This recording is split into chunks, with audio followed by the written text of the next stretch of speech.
দেখো এই নেকলেসটা অনেক সুন্দর না? আমাকে কিনে দাও না। গয়না তো অনেকই কিনা হয়েছে, আবার নেকলেস কি করবা? তোমার বাবা তো মান সম্মান বলে কিছুই নাই, তাই তোমাকে খালি হাতে পাঠিয়ে দিয়েছি।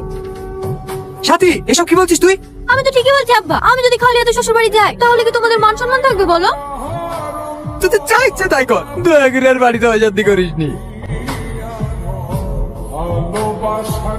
সাথী, তোর কানের দুলগুলো কই? দেখ ওখানে ড্রয়ারে আছে হয়তো। কানের দুলগুলো তো বেশ সুন্দর লাগছে। সুন্দর লাগছে বলি তুই যেন আবার পরে নিসনি। এমনিতে সাজাতে অনেক দেরি হয়ে গেছে।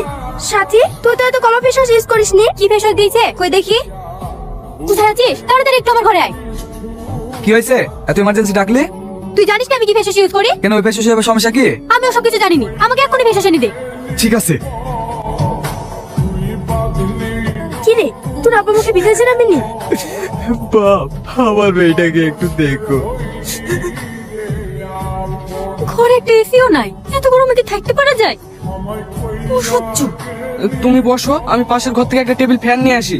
থাক, তোমাকে আর দরদ দেখাতে হবে না, আমি আব্বাকে ফোন করছি। হ্যাঁ মা, বল। মন খারাপ করছে নাকি?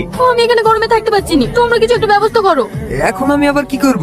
মেয়েটা গরমে থাকতে পারছে না, আর কি করবো মানে? আজকের মতো একটু অ্যাডজাস্ট করে থাক, কালকে দোকানে এসে মনের মতো একটা এসি কিনে নি।